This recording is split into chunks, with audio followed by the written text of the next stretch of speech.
Hi, my name is Pandy Pridemore, and you're watching How Safe Are You? You know, it's interesting. We plan for our careers, we plan for our education, our finances, but the real question is, how many of you are actually planning for a safety strategy? How many of you are actually prepared for the what ifs? And let's admit, the world's a different place now. Well, this show was created to help you start thinking about that. On today's show, Tom Synan, Chief of Police here in Newtown, Ohio, is going to walk through how important it is to have the right mindset. Are you mentally prepared for the unknown or the what ifs for you and your family? Watch carefully, and this is a show you're going to want to take notes on, because the question is, how safe are you?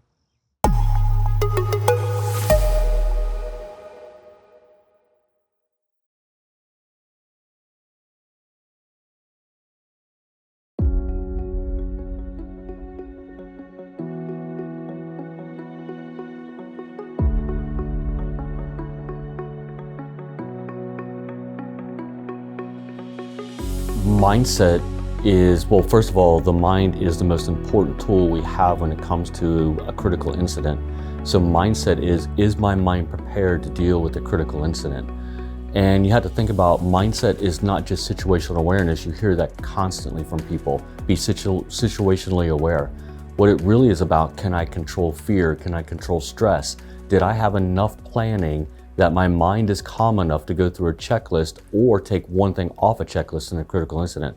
So mindset is, am I totally mentally prepared?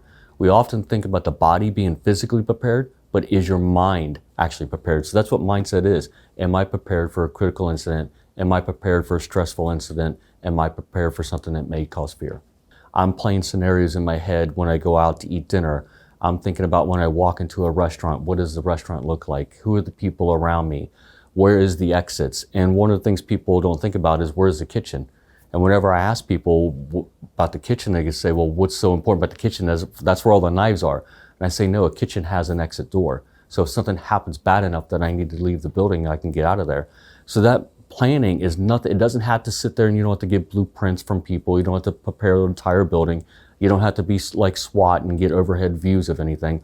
All it really is when I'm walking in, do I know my surroundings? Do I know who's around me? Have I at least mentally picked up on cover? And do I know where the exits are? And simple things like, even if I don't know where the exit is, that's where the kitchen comes in, because the kitchen will have an exit. And I'll give you an example from a law enforcement perspective. When I was on SWAT, so I carried two separate weapons when I was on SWAT. One is a Glock 19 when I'm on duty here in Newtown.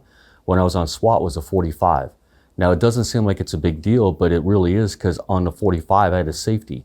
So what I would do every time I carried my 45 was take a couple seconds and just flip the safety on and off. That was a mindset. It was preparing my mind to let it know before anything ever happened that I was carrying a different gun. That meant I can't just pull it out and pull the trigger. I actually have to take the safety off. That little mental preparation, which only took 3 or 4 seconds, prepared my mind for that day to walk out on a SWAT operation and say, I have a different gun, so when you pull this gun out, don't forget to click the safety off. Because one of the things we have to think about is we don't want to get to a moment in a critical incident where our brain says, or oh crap. There's actually a different word, but we'll use oh crap. We don't want to get in that moment, because the second you do that, you stop processing real time. You become an internal thinker. And when your mind goes, or oh crap, what it's basically saying is, I know something's wrong, but I don't have an answer. Or it's saying, I know something's wrong, I have an answer, but I don't have time to recover. We don't want to get into that moment. So really that mindset, again, going back to what is mindset, it is making sure you don't get caught in the or oh crap moment. And simple things like, again, carrying the two different guns, just flipping my safety on and off on my 45 when I was on SWAT, allow my mind to be prepared to go out. If I was carrying a gun when I go off duty, I always make sure that I touch it before I go out and leave the house. I just want to put my hand on it so I know where it's at, what kind of holster I'm carrying. Those are things I don't have to think about. When you talk about planning, people ask, well, what am I planning for? And for me, the mindset of planning is, I want one less thing to think about in an emergency. I want to be able to plan beforehand when it's nice and calm, there's not chaos. Another thing when you talk about planning is be curious in your plan. Ask yourself questions. Is my plan good enough? What if this happened, or what if that happened? There's really nothing too crazy to think about that could happen, and there's nothing wrong with planning it. And if it doesn't happen, that's great. Then you had a plan, you didn't have to enact it. Here's what you don't want. You don't want to not be curious about your plan, second guess your plan, and make adjustments to your plan. Because then if you get into a critical incident and you didn't think about those things when it's calm, then you're getting into the or oh crap. And by then it's too late, and you're now reacting to an emergency instead of being proactive to an emergency.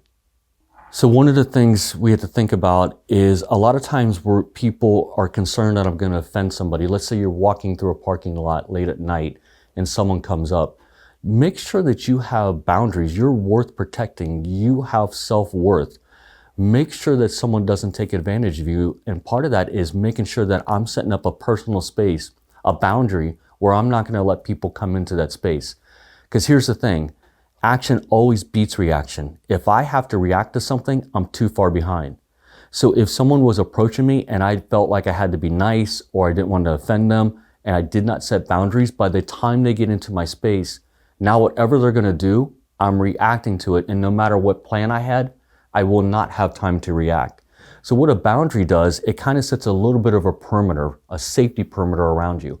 And it tells somebody, hey, I see you. I'm going to look them in the eyes and say, hey, or hi, or what's going on, or make some kind of verbal contact, because what I'm telling them is I see you, I know you're up to something, and now I'm not going to be someone you're going to catch off guard.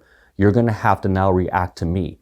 And when I do that, now I flip their mindset. Instead of them being a predator or maybe an attacker, now they're going to have to question, is this worth following through? Am I going to find resistance? Or am I going to get caught and am I going to lose in this? And all that is setting up a boundary. The other thing a boundary does, it allows you to have time to think. So now I have enough space that if someone does something, I can now respond to it instead of reacting to it. If I had a plan, if someone was going to walk up to me and attack me, now I can enact that plan because my brain is not in that or oh crap moment. It's now I caught it ahead of time. I see it. I have time to react to it. And whether that's fleeing, whether that's defending myself, whether it's using a tool, a weapon, whatever it may be, I now have time to think about it because I set up that personal boundary. A lot of times in society, especially I think for women, they feel uncomfortable telling somebody to respect their space, or someone may have an issue that I got to be polite all the time. I don't want to offend somebody. Think about this. Who are we really offending? This stranger who we don't know, who may be causing us problems? If your gut's telling you something's wrong, if the fear center's going off, if you don't feel comfortable, it is perfectly okay to set that boundary and look them in the eye and say, hey, what are you doing? What do you want? Maybe they say, hey, I'm just asking for change, or I just want to know what time it is. That's fine. I'm going to keep my distance. Then I can back off and be a little bit more polite. However, if they keep disrespecting my boundary, that is a warning sign that something's going on. And what it does, now the body can align to the brain, say we're in danger, we can enact our plan, whether again it's escaping, fighting, using the tool, whatever it may be. It doesn't matter because now we have time to be able to enact that. Instead of we were just polite, allowed someone in our boundary, and they violated our space and were able to attack us and we had no recourse whatsoever. Because time and distance is our friend. If we can utilize time, if we can utilize distance, it allows us to enact our plan. It allows us to process information correctly. And so one of the things when we're thinking about, so people ask, okay, I understand boundaries when it comes out to them in a parking lot, but do boundaries apply somewhere else? Yes, boundaries apply in your home. Let's say you wanted to set up a home defense. A lot of times people think it's either having a weapon or it's having an alarm. When I think about my boundaries within my home, what I'm thinking about are layers. I want layers of boundaries because again, the more time it takes for someone to enact their plan, the more time I have to enact my plan. They have the element of surprise. They're not generally calling you up and say, hey, I'm going to break into your house at this time. I'm going to attack you at this time. So what I want to do is negate the element of surprise. And the more layers I set up, the more boundaries I set up when in my home, the better off I am to be able to respond to them and not react because out of fear or stress. And what I do is part of that is I'm locking a lot of doors. I do have an alarm system. I'm locking outer doors. I'm locking inner doors. I have a plan of, even though I'm SWAT trained, even though I've been tactically trained, I am not going to go and approach somebody within my house. I want them to come to me. I want them to go through multiple layers and come to me, because I have the tactical advantage then. Even though I know how to clear a room, even though I know how to look for people, you never know. If there's one bad guy, you got to think there's two. If there's two bad guys, you got to think there's four. I always multiply bad guys. It's like when I ask someone how many beers you had when they're drinking and driving, I always multiply it, because they always say, I only had 2. Okay, you had 4. No, okay, you're right, I had 8. So you do the same thing with bad guys. I'm going to multiply bad guys. And since I'm multiplying bad guys, I do not even want to approach them in my house if there's one. What I want is I want them to get past the lighting on the outside of the house, get in through an outer door, try to get in through an inner door, set off my alarm system, and then try to come into my bedroom, which is locked. And now I've had time to prepare, set up a defensive position. And what it all does, it puts them in reaction mode. I flipped it now. They were in action, I was in reaction. Now I flipped it. Now they're in reaction and I'm in action. And that's a tactical advantage. And whether you're using the word, and I don't mean to use tactical as you have to be SWAT prepared and wear all this gear and helmets. All I'm saying is from a tactical position is situational awareness, that mindset. I'm gonna have a mindset that I set up boundaries and protect myself. Those layers do that, and it's so simple. All I did was put on some lights, set an alarm, and lock some doors. But that gave me enough time to be able to react to somebody if they come into my house. I set up a defensive position. Now they got to come to me, and now they're reacting to my surprise, which catches them off guard. So when you think about mindset, it is, what is my mindset to overcome stress and fear? And then I'm going to flip it back onto them, and I'm going to try to make them go through a checklist, make them think more than I have to. The more they think, the less they're taking action. And when we talk about fear, a lot of times I don't ever tell people to disregard fear. When you're talking about a mindset, it's not about overcoming fear. It's a matter of, can I work with that fear? Fear is not necessarily a bad thing. Fear is a great survival technique. If we did not have fear as cave people, we'd be walking up to saber-toothed tigers petting them. Fear served us, and it served a good purpose. It told us there's some kind of danger. I need to take action. I need to set a boundary. I need to be aware. I need to be in a certain mindset. So don't look at fear as something necessarily bad. What we don't want is, we don't want fear to freeze us. That's different. That is then, if I'm thinking about my brain as Rolodex cards, if nothing is written on my Rolodex cards, I don't have training, knowledge, and experience, then fear sets in. If I'm making all my decisions based off of fear, that's a problem. So what I want fear to do is, I want fear to tell my body something's wrong. I want it to send a warning signal to my brain, something doesn't add up. Now that's going to turn it into action. So I use fear as action. And that action might be, am I in danger or am I not in danger? Am I just feeling uncomfortable? Is it just self-talk, or is there something on the outer world that is going to cause me an issue, cause me harm?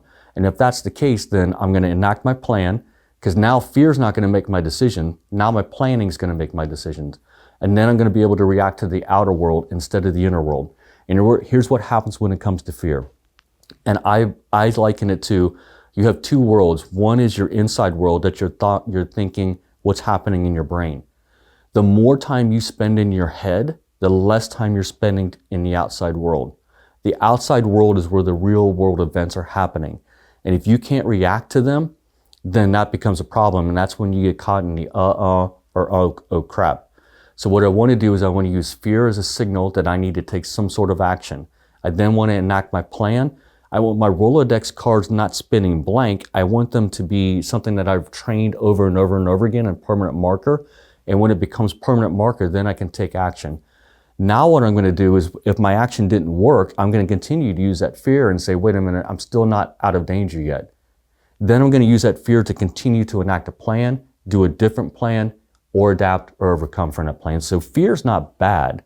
I don't train anybody to ever not feel fear or overcome fear. I want you to use fear as your friend. When I was on SWAT, there were moments I was always afraid. I was afraid on every single operation. That was good.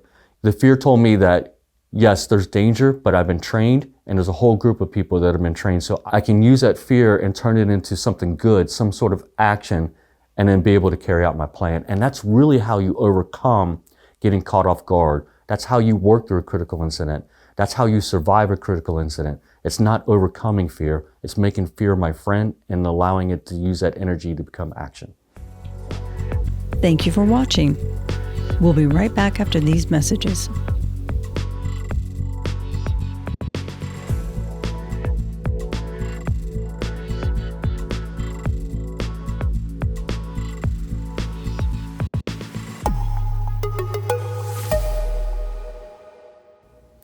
So one of the things I teach people when it comes to mindset is, how does the brain work? How does it, that simple, really is can I simplify my thought process?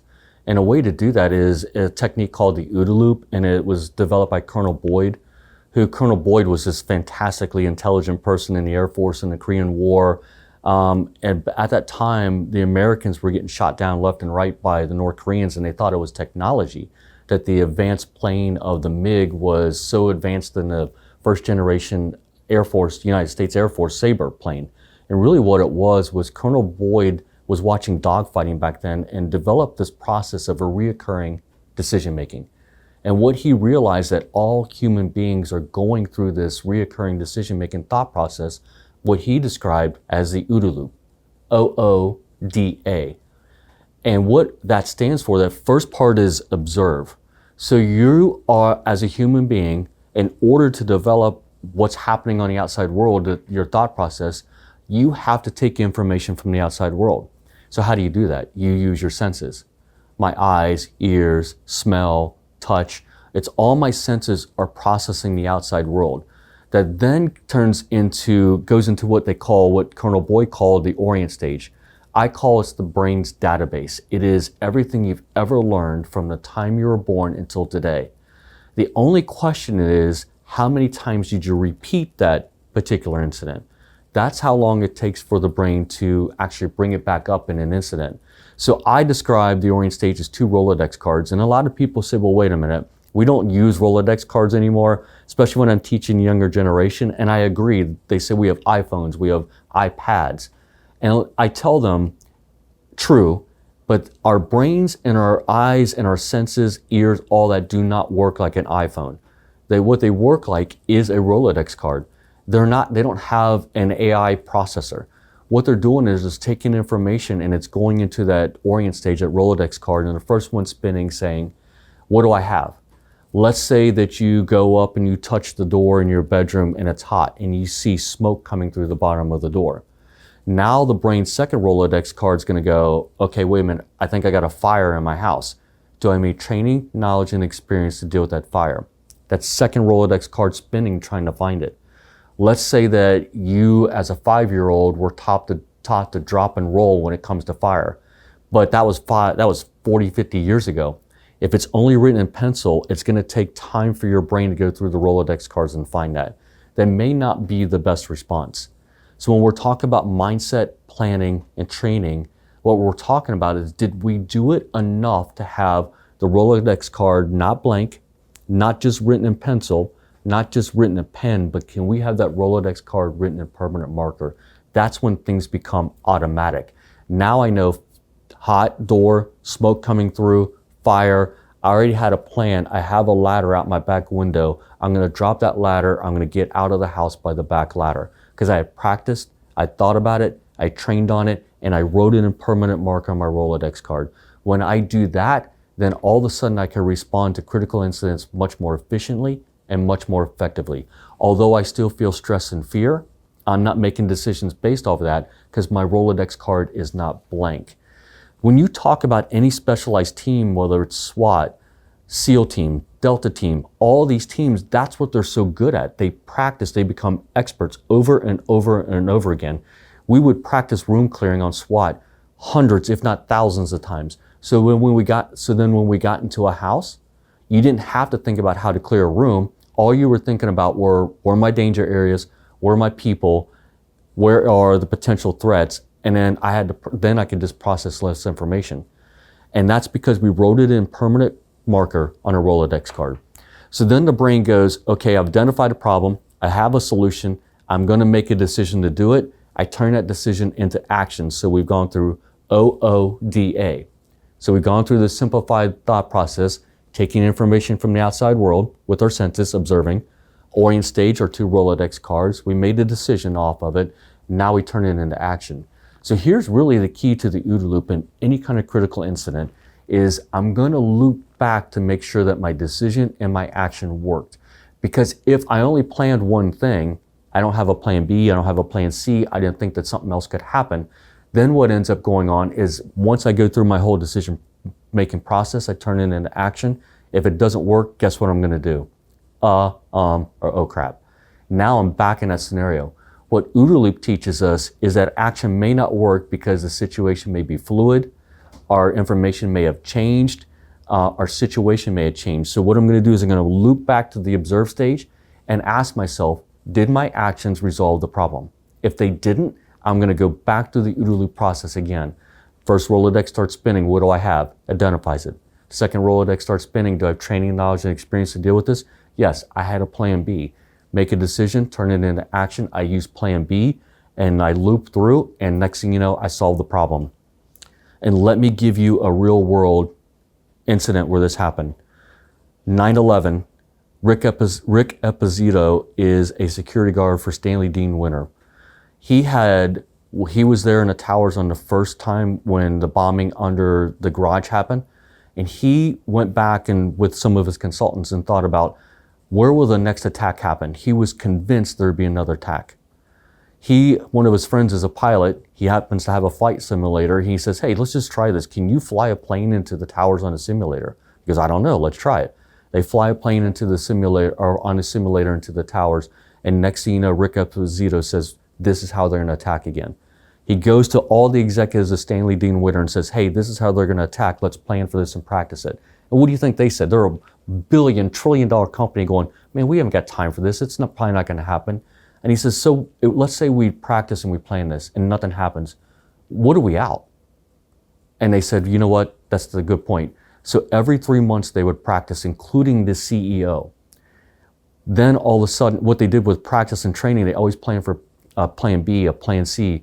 So when Rick would say, okay, there's been an attack on the building, there's a fire, there's smoke, you need to go to use your escape plan A. People would go to a door and there'd be a security guard standing there saying, I'm blocking the stairwell, I'm fired, you can't get through here. So then they would train to go plan C. And there would be a security guard there. He goes, stairwells collapse, you can't get through here. They'd go through a plan D, E, F. They kept going through this. 9/11 actually happens. Out of the 3,000 employees, 6 died. 4 of the 6 were Rick and his people going back to the tower to see if everyone had got out.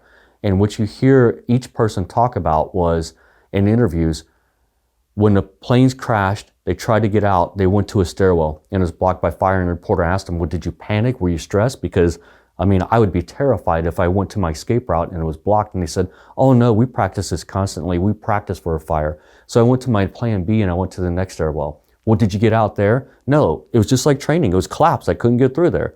Well, then you panicked and you stressed then, didn't you? And they said, no, I went to plan C and plan C actually worked. That is mindset. That is planning. When you have a critical incident, can I check off boxes that one less thing I have to think about during the critical incident? They did that all beforehand. Let's say 9/11 would have never happened. What would they have been out? Nothing. But 9/11 did happen because they had a plan A, B, C, D, E. Almost every single person in that 3,000 person company survived, all because they continually went through an OODA loop process of observing, orienting, deciding, acting. My action didn't work. I go to my next plan. Observe, orient, decide, act, loop. That plan didn't work. Go to plan C. Observe, orient, decide, act. This one worked and I'm good to go.